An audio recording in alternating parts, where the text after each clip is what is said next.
कहानी की शुरुआत मेसन नाम के बंदे से शुरू होती है जो अपने दोस्त रोमन के घर आया हुआ था। मेसन खेती वाले टूल्स का सेल्समैन था। रोमन उससे कुछ टूल्स खरीदना चाहता था, इसलिए उसने मेसन को अपने घर बुलाया था। रोमन को टूल्स की जानकारी देने के बाद मेसन उसके घर से चला जाता है। मेसन 50 के आसपास था, लेकिन उसने अभी तक शादी नहीं करी थी, इसलिए वो रहता भी अकेला ही था। कुछ देर बाद मेसन अपने बॉस किस्मो के पास था। मेसन की सेल कम हुई थी, इसलिए किस्मो उस पर काफी गुस्सा हो रहा था। वो मेसन को मेहनत करने की सलाह देता है ताकि उसकी सेल बढ़ जाए और उसे मुनाफा भी हो सके। किस्मो से डांट खाने के बाद मेसन सीधा अपने लवर जॉन के पास आता है। मेसन को लड़कियां कम ही पसंद थी, उसे लड़के ज्यादा पसंद थे, इसीलिए आज तक उसकी शादी नहीं हुई थी। वो आज जॉन के साथ मजे करना चाहता था, लेकिन जॉन आज उसकी इच्छा पूरी नहीं कर सकता था। जॉन आज दूसरे बंदे के साथ मजे करने वाला था, इसलिए वो मेसन को ना कहकर चला जाता है। रात को मेसन अपने घर के बाहर टहल रहा था। इसी बीच उसे एक लड़की नजर आती है जिसके साथ 4 लड़के भी थे। मेसन के देखते ही देखते चारों लड़के लड़की से छेड़छाड़ करने लगे। मेसन उनके पास आकर कहता है कि अगर तुम लड़की को छोड़ दो तो बदले में मैं तुम्हें पैसे दूंगा। मेसन की बात सुनकर लड़के रुक गए थे, जिसके बाद मेसन उन्हें पैसे निकाल कर देने लगा। मेसन ने जिस लड़की की मदद की थी उसका नाम वीना था। जल्दी ही लड़के पैसे लेकर चले जाते हैं, जिसके बाद वीना मेसन को गले लगाकर उसका धन्यवाद करती है। इसके बाद मेसन उसे अपनी गाड़ी में बिठाकर उसके घर की तरफ बढ़ने लगा। वीना मेसन के बॉस किस्मो की बेटी थी। जल्दी ही वीना का घर भी आ जाता है। वो जैसे ही अपने घर की तरफ जाने लगी तो किस्मो बाहर आकर उसे डांटने लगा, क्योंकि उसने आने में काफी देर कर दी थी। वीना जल्दी जल्दी उसे सब बताती है कि कैसे मेसन ने मेरी मदद की। उसकी बात सुनकर किस्मो मेसन को भी घर में आने को कहता है। घर में आकर मेसन सब बताता है कि 4 लड़के वीना को परेशान कर रहे थे। सारी बात सुनकर किस्मो और उसकी बीवी मेसन का धन्यवाद करते हैं। मेसन जब जाने लगा तो वीना उसे अपने कमरे में बुलाती है। उसकी बात मानकर मेसन उसके पास आता है, जिसके बाद वो फिर से उसका धन्यवाद करती है। किस्मो के घर से निकलकर मेसन एक पर्ची पढ़ने लगा। ये पर्ची उसे वीना ने तब दी थी जब उसने मेसन को अपने कमरे में बुलाया था।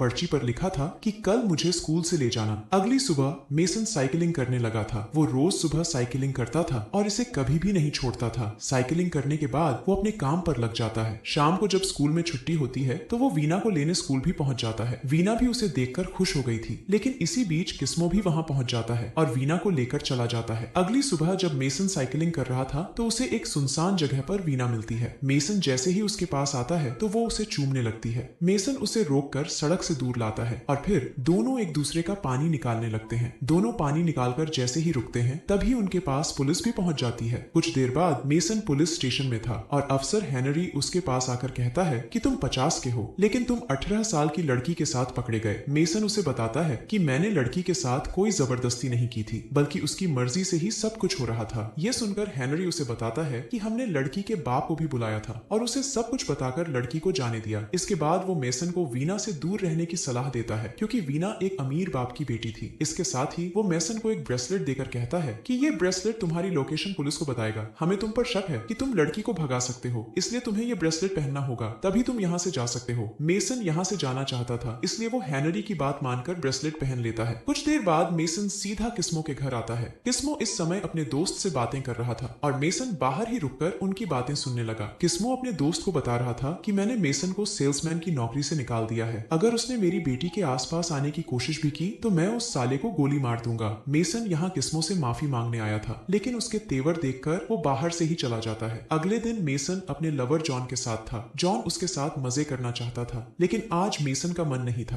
वो मन ही मन वीना को चाहने लगा था और उसी के साथ मजे करना चाहता था। जॉन भी उसे वीना से दूर ही रहने की सलाह देता है, क्योंकि वो उससे काफी छोटी थी। मगर मेसन उसकी बातों पर ज्यादा ध्यान नहीं देता और मन ही मन वीना को पाने के सपने देखने लगता है। थोड़ी देर बाद मेसन अपने घर में था। वो अपने हाथ से ब्रेसलेट हटाना चाहता था, लेकिन कई कोशिशों के बाद भी उसे हटा नहीं पाता। कुछ दिनों बाद मेसन अपना सामान पैक कर रहा था, क्योंकि उसने वीना के साथ भागने की योजना बना ली थी। वीना भी उसे चाहने लगी थी, इसलिए वो सब कुछ छोड़कर उसके साथ भाग जाती है। दोनों ने फैसला कर लिया था कि वो जंगल से होते हुए दूसरे देश जाएंगे और फिर वहीं पर शादी कर जिंदगी बिताएंगे। दूसरी तरफ पुलिस ने छानबीन शुरू कर दी थी। किस्मो एक अमीर बंदा था, इसलिए उसके कहने पर पुलिस ने पूरा जोर लगा दिया था। पुलिस को ब्रेसलेट की मदद से पता चल गया था कि मेसन जंगल की तरफ गया है। उधर भागते भागते दोनों जब थक जाते हैं तो एक दूसरे का पानी निकालने लग जाते हैं। पानी निकालने के बाद दोनों ब्रेसलेट काटने लगे, क्योंकि इसकी वजह से पुलिस उन तक पहुंच सकती थी। वीना किसी तरह ब्रेसलेट तो काट देती है, लेकिन वो गलती से मेसन को भी जख्मी कर देती है। ब्रेसलेट काटने के बाद दोनों फिर से भागने लगे, क्योंकि पुलिस इनके आसपास पहुंच गई थी। थी। कुछ देर बाद रात हो गई और दोनों फिर से पानी निकालकर सो जाते हैं। अगली सुबह भी दोनों जंगल में ही थे और जंगल में ही खाने पीने का इंतजाम कर रहे थे। खाने पीने के बाद मेसन फिर से वीना की गुफा में धमाके करने लगा और इसी बीच किस्मो उनके पास पहुंच जाता है। किस्मो को देखकर दोनों बेहद डर गए। किस्मो के साथ उसका दोस्त भी था और उसके हाथ में गन भी थी। किस्मो को देखकर मेसन इतना डर गया कि वो भागने लगा